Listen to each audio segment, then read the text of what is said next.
So this is going to be a little different for me because my mom's actually here. And the book Well, that these things happen. These things yeah, happen. Stuck with your mama.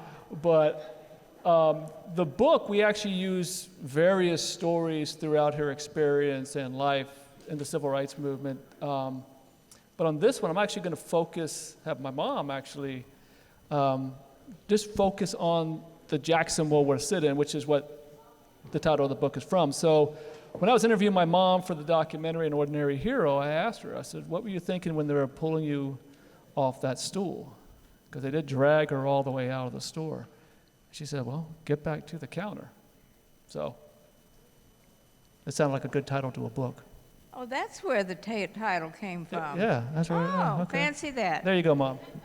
But so I'm going to be a little flummoxed on this just because the fact that my mom's here and I'm trying to change it up on the fly at the same time. I was like, okay, I gotta work on this. But, or the other title of this is Be a Joan. My mom is very fundamental. I want to bring up.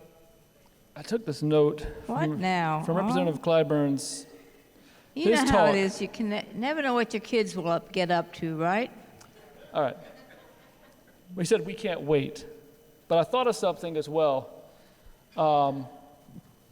What will history say about us? And what will we say about history because we didn't do something when history called upon us? Right? Do we want to bring up some of that history, even though we weren't part of it, and our kids go, so what were you doing then? You're like, ooh, okay, maybe I don't want to talk about that. I didn't do anything, right? And we already know why they're trying to erase some of this history already to begin with, because of the negative participation or the lack of participation thereof. But my mom was very basic about it. I saw something was wrong and just decided to do something about it. And oftentimes we get asked, well, what do I do? What do I do? My mom's she has a real basic answer. Find a problem, get some friends together, and go solve it. It's like, okay, but what do I do? Okay, find a problem, get some friends together, and go solve it. So I decided, okay, well, let's actually kind of flesh that out a little further, Mom. And that's what we're going to do here. Let's see. There we go. I'm not going to read slides too much because that's really annoying. You guys know how to read. I'm just going to get through it, but these are the 7 principles. Oh, and my mom, there's the Jackson sit-in. Is everyone here familiar with the Jackson World War sit-in? Okay, you're going to get real familiar in a moment. But this is May 28th, 1963, and I'm not going to give too much away, but my mom's going to walk you through what actually happened based on these different principles. So these are the principles right here, and we're going to jump right to the first one of adaptability. So, Mom, and now I'm going to sit down for a moment here. And this is the order I have them in. This might not necessarily be the best order to tell the story per se, but I'm going to have you walk through the narrative of the story. So, being adaptable. This thing did not go as planned. And as we tell the story, think about these different principles as we go along. We're going to chop up the story, but I want you to kind of consider, okay, what do they have to do to adapt? What was the risk, the empathy, and so forth? So, start it off, the story of the Jackson World War sit-in from your perspective. Well, a group was going to go sit in, 3, all from Mississippi, all black, and they'd be arrested immediately, of course, but sort of a little diversionary thing so they could get in and seated. We had a picket line down the street, and I was what they called a spotter, a person who was watching the demonstration and was prepared. Back in the day of payphones, we had money in our pocket to call Medgar Evers' office, the NAACP man, and let him know, oh, they've been arrested, they've been beaten, what have you. And they got arrested immediately. We thought the picket line would last. So after they were gone, we hadn't seen any squad cars go down the street. Cut me off when it's time. Don't worry. And I got faith in you. And no squad cars, no police cars, no nothing happening down the street at Woolworth's. So me and the other spotter, both of us white, decided we'd just walk down and see what was happening. Now We adapted. We changed our plans from hanging out down where the picket line forever, and we went down to Woolworth's. Okay. Now, also in the book, we have a set of questions as well. In the back, we have actually kind of worksheets and so forth. You can actually write in the book your thoughts and reflections. These are some of the questions that we throw in there to think about as she's telling the story. So it starts off, now this is something, well, we're going to actually get this in a bit, but this is something that John Salter, Professor Salter, and Medgar Evers cooked up. Yeah. This is all part of the NAACP folks right. had the scheme. Okay. And you were just asked to be a spotter. Yeah, that was all I was supposed to do, just spot. Right. Okay. So consistency. And because we have compressed time, I'm going to plow through these. But these are all actually pages from the book itself as well, these nice little quotes.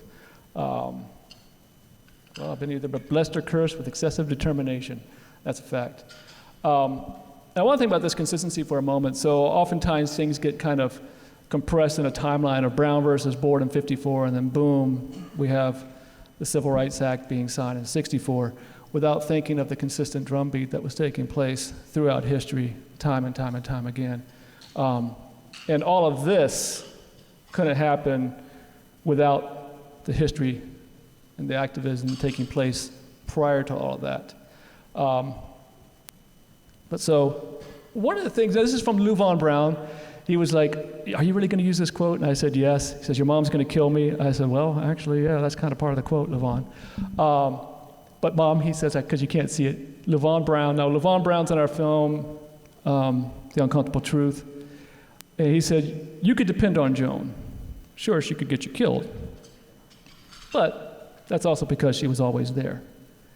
You were consistent." Medgar Evers and John Salter planning this stuff out, they were very consistent. This was all part of a broader plan of the boycott of downtown and such. Yeah. Right. Okay. Can you allude back to that a little bit of leading up to the Jackson sit-in, of the boycotts? Well, with the discrimination going on downtown, colored folks couldn't colored was the polite term then, black was fighting words, but you couldn't go into any place with white folks to eat. Everything was segregated. There was one street in town that was a black business street. That's where you went if you were black and wanted to eat. But of course, white folks couldn't go there. And black folks couldn't even try on clothes.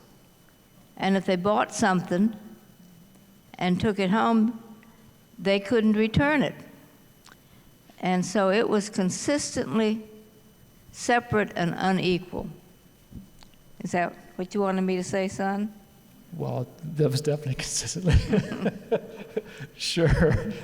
That'll do, huh? I was talking more about the boycotts and so forth. Okay, well, because of all of this segregation, there was a boycott called of downtown businesses to try to get them to change and their policies.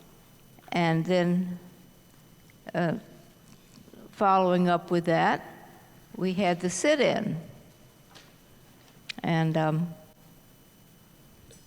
so I guess my point being is, in respect of what Medgar was trying to do, it wasn't just a flash in the pan, let's just oh no, cook it was just up. keeping going. Right. There had been another picket line previously, and they'd all been arrested, and just consistently putting pressure on them. Okay. And now, humility. Humility. I don't know what that means even. Right. You know me. And looking good is not a substitute for doing good.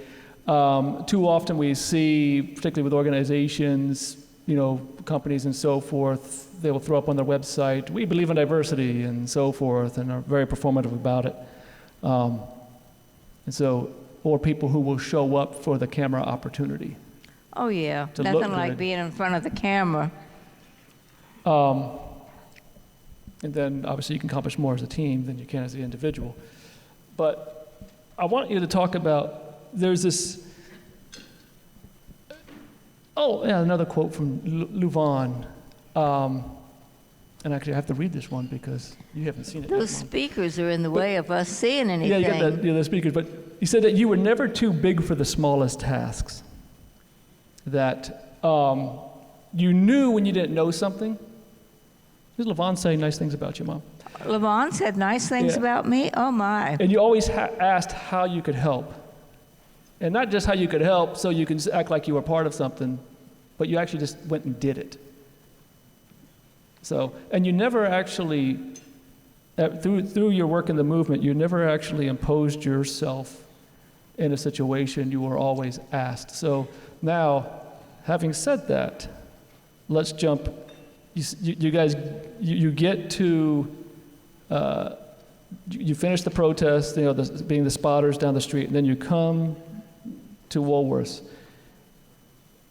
Take us inside Woolworths. We got to Woolworths, and Memphis Norman, one of the original 3 sit-in, he had been dragged off his stool and thrown on the floor and was being kicked by a former cop who had lost his job because he was too violent.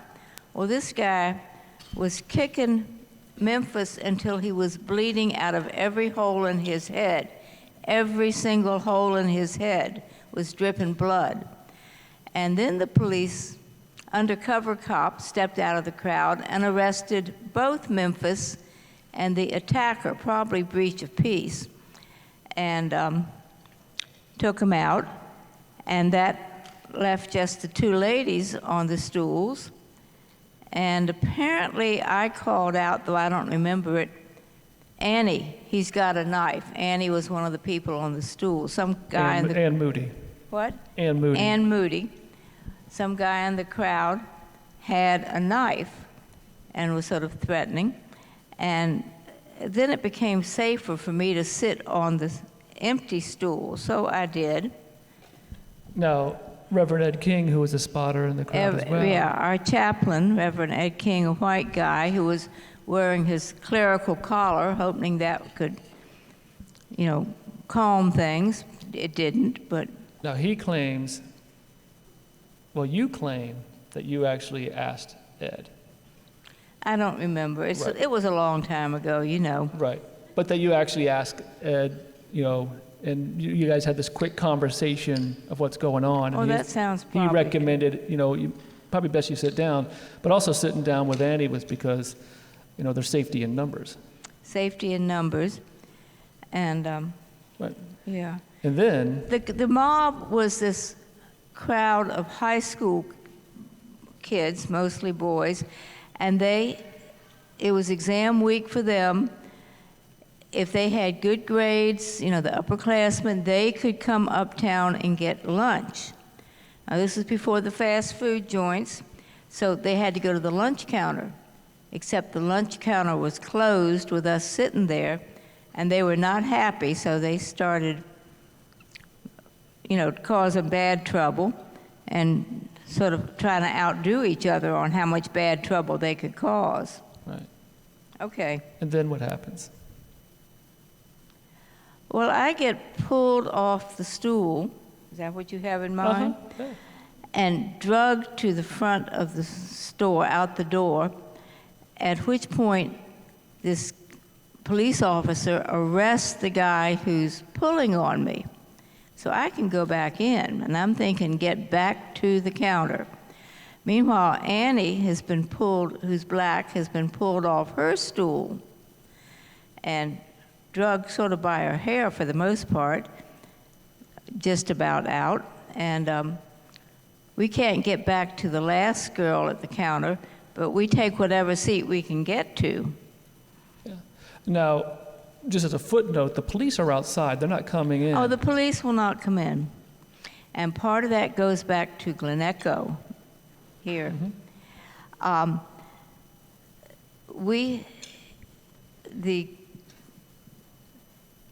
was a combination of cases that went to the U.S. Supreme Court, just like in Brown versus Board was a number of cases. And so the Supreme Court had ruled the week before that demonstrating is freedom of speech. The police cannot come into the business and make an arrest on their own. The business has to be closed for business, and the demonstrators refuse to leave. Then the manager can ask the police to come in and make an arrest. And oh, the police thought that was so funny. They couldn't come in and deal with that mob because your Supreme Court said we can't. And so the police were literally laughing and refusing to come in and arrest the mob. Yeah. I mean, Ed King even talks about, he says that when he went out to plead with the police, that they were like, well, this is your problem. You guys, started it, so you solve it. So at this point, I think it's important for people to understand, in particular, is so at this point, there's 200 to 300 people in the mob. Oh yeah. So all of them angry. You walk in, you see what's going on, you make this decision to sit down, then you get dragged out. At this point, you do have a decision you can make. You could, work your way back to Lynch Street and Megger's office, or do whatever. I'd have to go through a mob that was outside that was just as big as the mob inside. I was safer.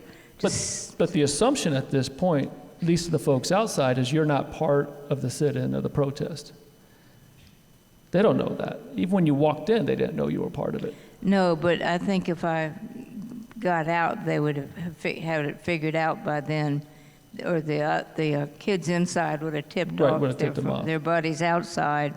And so you walk back through the mob. Yeah. And then sit down. Yep, that's the safest thing to do. Right. And then eventually Salter joins you, and we'll get to that point.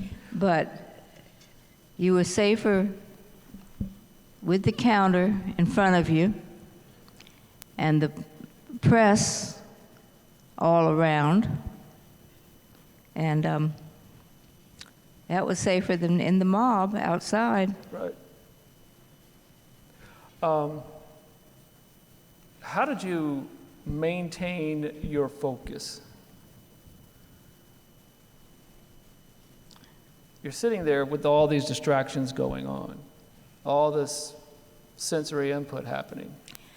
Just sort of ignoring it, praying a little bit, cracking, with the three of us at the counter, we were cracking jokes. And we were teasing Professor Salter that final exam you gave, that wasn't fair. You hadn't really covered all that stuff in class. Yeah. And I just try to make the most of it. And then I had sort of an out-of-body experience. Yeah, we'll get to that in a moment. Okay. But just thinking, and so just in regards of focus in and of itself. So, I just had this slide up because we're alternating colors, and that was a bad design on my part, and I had to put a slide up. I was like, let's do something on focus. So,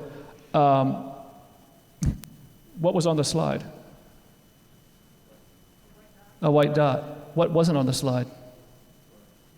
What's that? Okay. But definitely not the footer. Right. And so sometimes we're focusing too much on the white dot or something else, or we're so focused on what's like, why is there something wrong with this screen, instead of paying attention to what, my mother was actually saying. And so getting rid of the distractions in and of themselves and being able just to focus on the focus. But you guys, you had your ways of doing it, Mom, of keeping the equilibrium there in your brain, because all the sensory inputs that our brain gets, particularly in this day and age, but back then in the heat of this moment of being knowing also, focusing not just on the moment, but also on what the goal was, and really knowing what the goal was. Yeah. What was the goal at that moment besides survive? Well, that survive, I think, was the big one. But we wanted service at the Right. lunch counter for all of us together. Yeah. And I think about this aspect constantly of the adaptability aspect. Again, this consistency, the humility, because they are putting you all through the ringer. Because what? They're putting you through the ringer on this one. I mean, they're Oh, yeah. they're at this point, they're dumping stuff on you. They're spray painting words that we won't repeat here. They're doing all these things, and we always have, we ask kids when we do assemblies, how many of y'all would fight back? All these hands go up. We're like, okay, you're all dead, right? Because you can't fight back. Not when so you you're have to- outnumbered like that. Yeah, and also that wasn't the objective. The objective was to be nonviolent as well. But, I mean, that takes a measure of humility and particularly restraint that comes along with that. Yeah. Yeah. I wish mean- I could see these pictures. I can't. And they're dumping all that sugar on my head like I like to say like I wasn't sweet enough already, wasting all that good sugar. But Annie and I just basically got the sugar and maybe a little ketchup and stuff like that, anything on the counter. But John Salter really took the worst of it with brass knuckles and water and pepper dumped in it, mixed up, thrown in his face, and one thing and the next. Well, they took some of the glass bottles, they broke those, and those pieces, they were cutting his neck. They took Yeah. cigarettes, burned them out in the back of his neck. Yep, I mean, this is getting out of control. Right. long since, yeah. Yeah, and, well, take them to the out-of-body experience at this point, then. To the Out-of-body experience. At that point, I escaped feelings of fear or anything like that by having, like it was an out-of-body experience. Like the important part of me, my soul or what have you, had left the body and was hovering up above, letting me know what was happening, sort of keeping track of the mob for me, keeping me alive. But with my soul already gone from the body, this shell of a body just didn't too much matter anymore. And you're going to die sometime, I say. It's better to die for a cause you believe in than get hit trying to cross the street with the light at rush hour. I mean, a lot of people get hit by cars and killed, and I'd sooner die for something I think is important. But there's a measure of risk that comes with that. Oh, yeah. I mean, I can think there's probably about 6 or 7 times when I've talked to you about different things where you're like, and that's when I thought we were going to die. This being one of them, of course, because that's when, in the documentary, An Ordinary Hero, Mike O'Brien retells the story of when you said, about this incident, we're going, and you didn't think that any of you were going to make it out alive, that none of us were going to make it out alive. Was the risk worth it? Yeah. Anybody here have ancestors or family from India?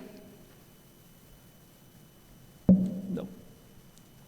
No, so I'll skip that story. Which story is that?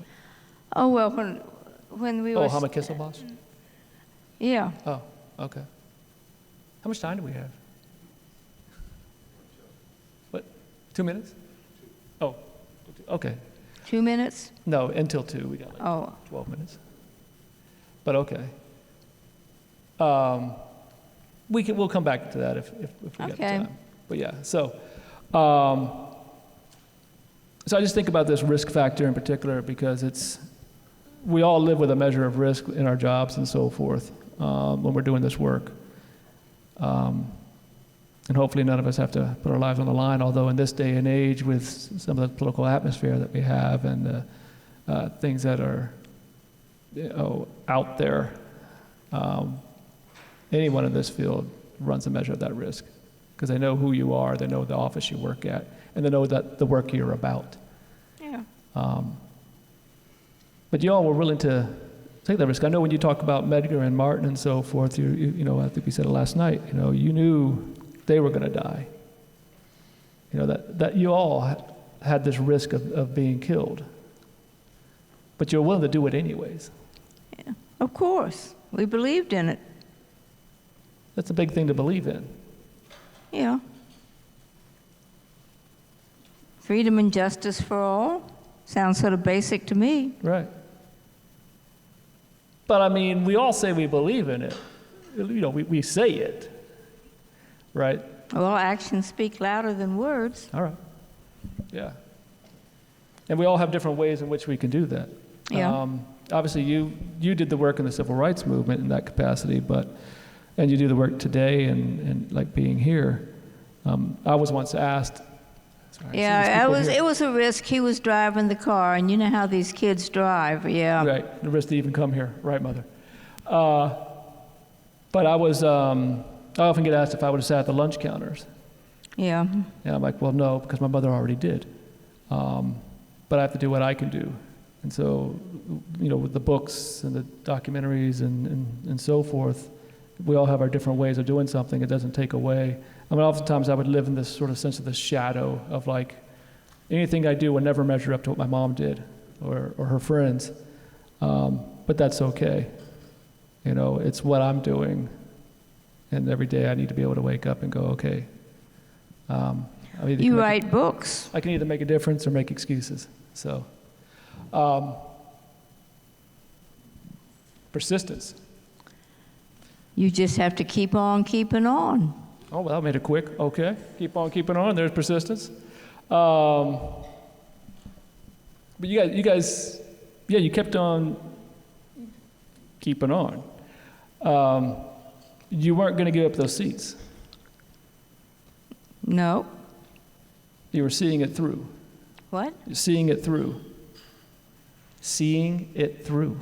Oh, yeah, we were seeing it through. And we did. Right. So you're sitting there. Yep. You're going through this. You have the out-of-body experience. Everything's going on. How long was this? 3 hours.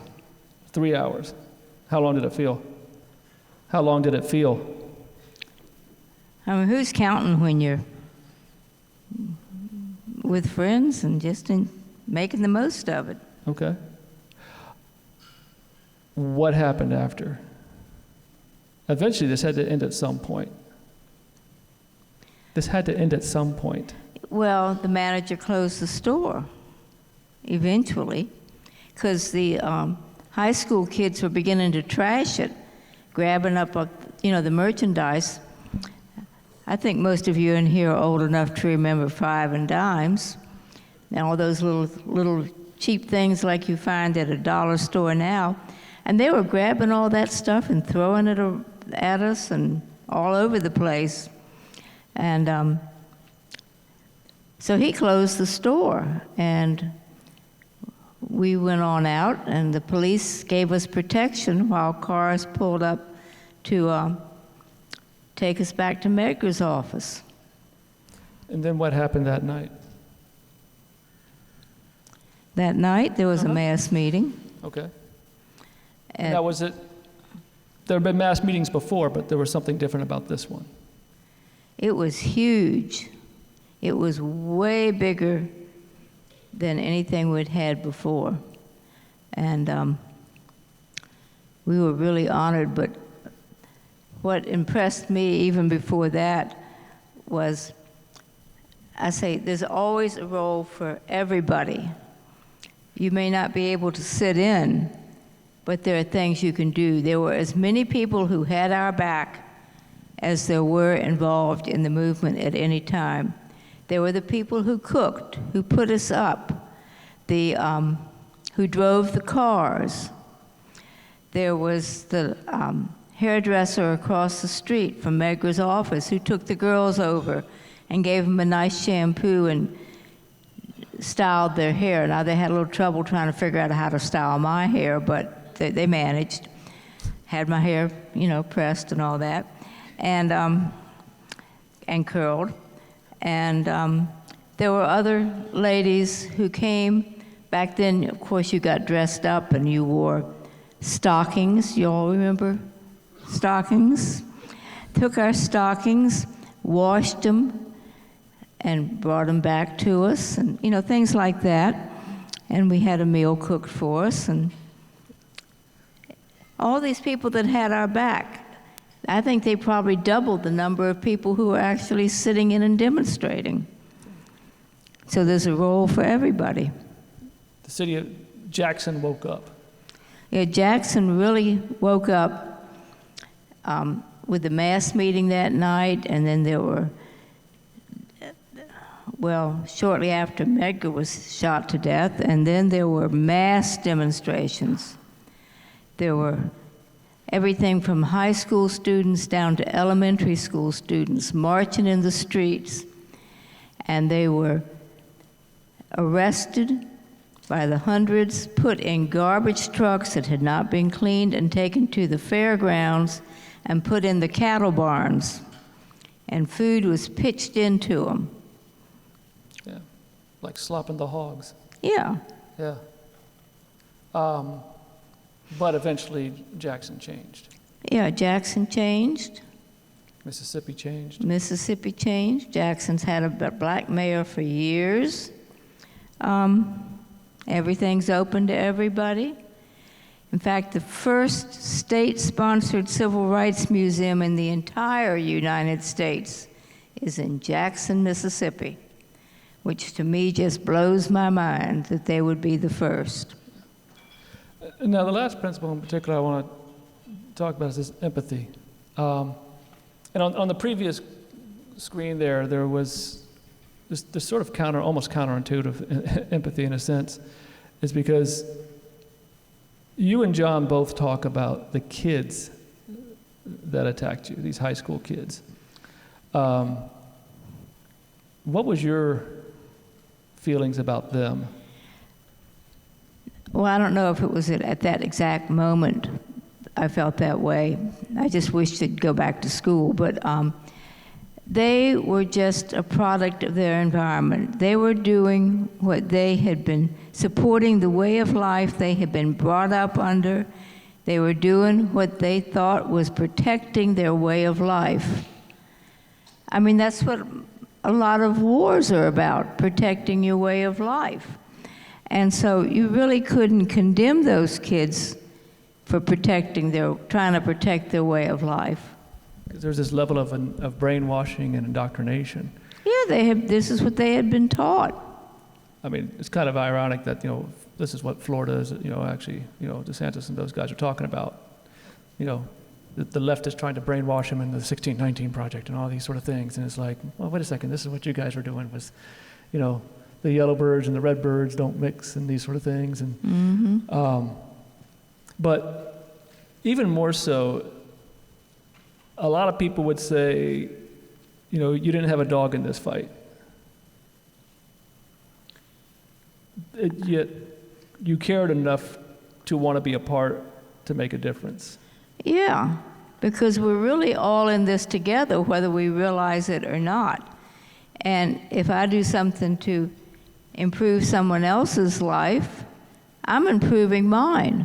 Once we got rid of segregation, our opportunities for friendship and everything else, they were vastly bigger. If I exclude half the people, I'm excluding half my potential friends. And then the irony of it all, to me, is that after your time as a student in the movement, you start raising kids and you go to work, you apply for a job with the federal government. And what did they tell you? And I had extremely high scores on the federal entrance exam. You all have probably heard of the federal entrance exam. I guess they still have it. Oh, we don't hire women. They just get married and have babies and quit. So I had worked in high school at a GS3 summer job as a clerk typist. I ended up working as a GS2 as a clerk typist type after I got my college degree. So much for a college degree getting you a better job. Cut me down a grade. I mean, reflecting on this, you worked so hard for civil rights, and then, I mean, that happened. I mean, what? You know, it was ironic. But then, and every job that I had, first it was the Smithsonian, then it was with the Justice Department, the Civil Rights Division, then it was within the school system. I was able to use my movement experience in my job. Smithsonian, do you know where we can get some protest posters? Oh yeah, they're stored under the stage in the church basement in Durham. Do you know where we can get a burnt cross? Yeah, let me place a couple phone calls.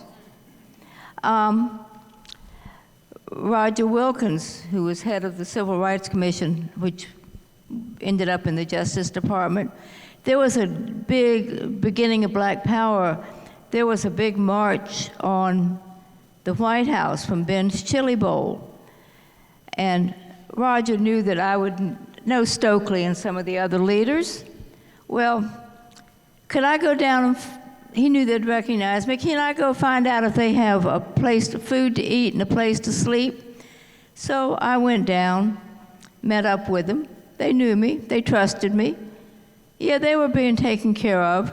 You know, that church where a former president stood holding a Bible, it's known as the President's Church. The twice impeached, 3 times indicted one? What? The twice impeached, 3 times indicted former president? Oh, that one, okay. yeah. I just want to make sure. Anyway, that church was taking care of them. So I went back and told Roger, and I'm sure that if they weren't being taken care of, he had placed a few phone calls, and they'd have been taken care of. And in the school system, I could use my background lots of ways in the classroom, but I won't go into all those details. We're running out of time. You were running out of time. I run my mouth more than enough. But what's the main takeaway you'd want folks to have when it comes to the Jackson sit-in? I have mine, but I want you to say yours. My main takeaway? Action can make a difference. Yeah. So I think about the Jackson sit-in, I think about the 14 people who were involved. In all, there were 14 people. Then there was the press. Well, hold on. The population of Mississippi at that time was about 1.4 million. The U.S. population, I think, is 180 million.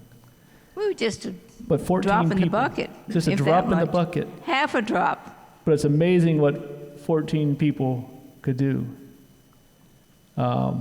working together to make change in a state that they called the heart of darkness, the deepest of the Deep South, And where lynchings weren't considered a crime. oh no.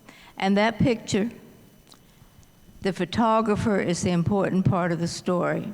When stuff starts flying, the press is often attacked first. The cameraman had been knocked, TV cameraman had been knocked to the floor and his camera broken. That photographer, when he came in,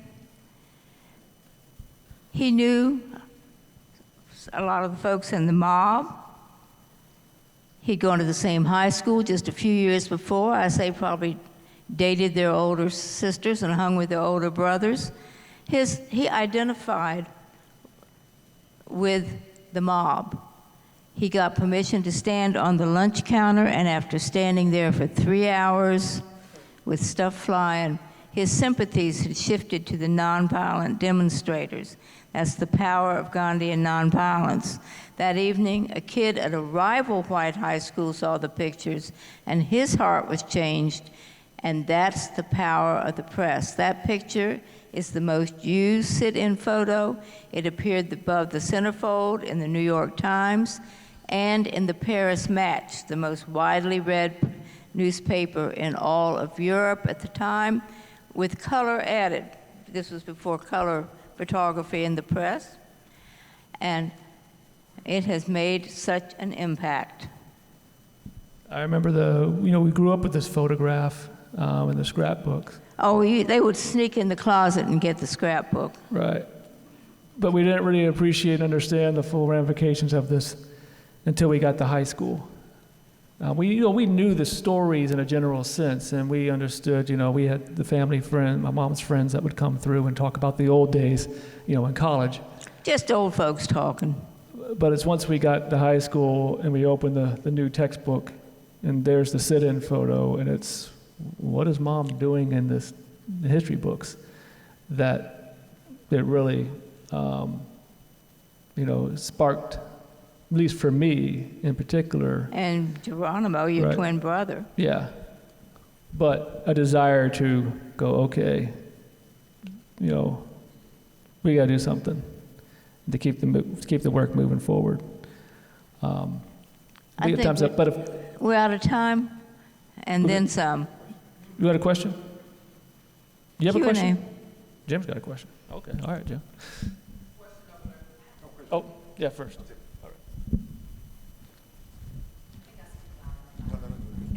right.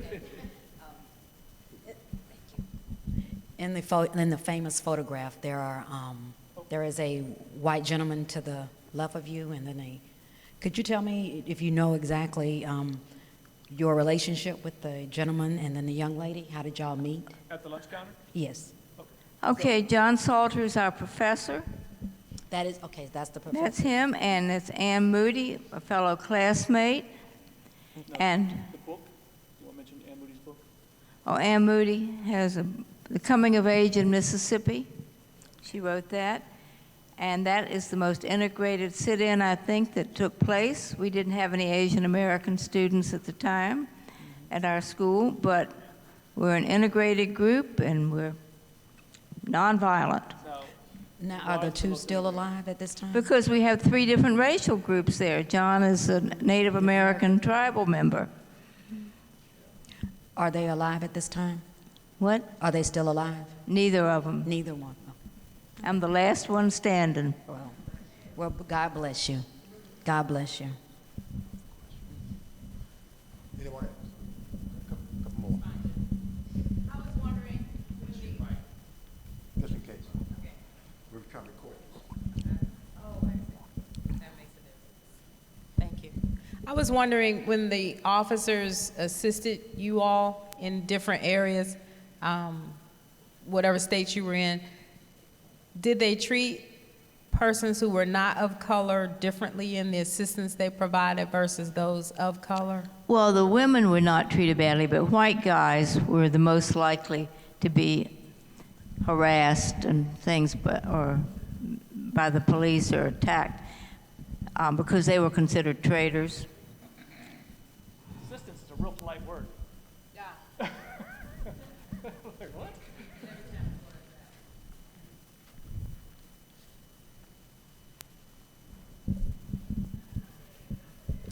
Ms. Joan, what prompted you to become a part of the protest?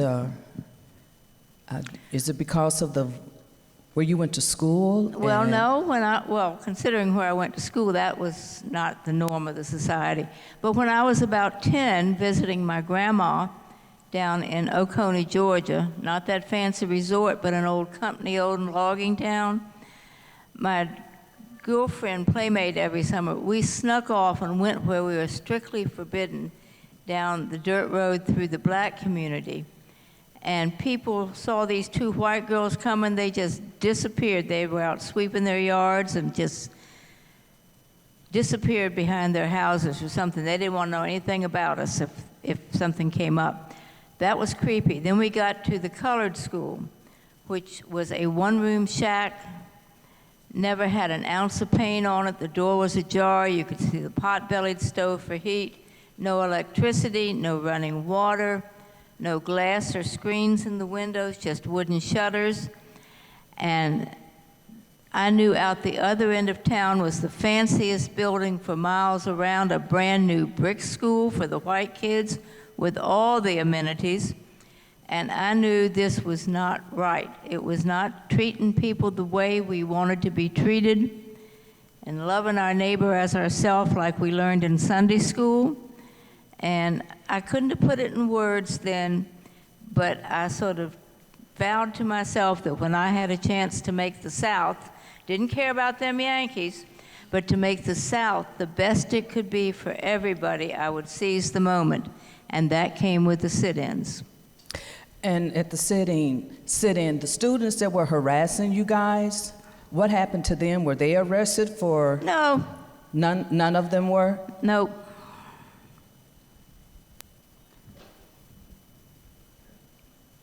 Do you regret, looking back on your life, do you regret getting involved? Heavens Or- no, it's shaped my life from then on in good ways. Thank you so much for everything that you have done and for everything that you are doing right now. You're welcome. And we got Okay, a thank you question. so much. Well, one more quick question, and then you guys can go to break.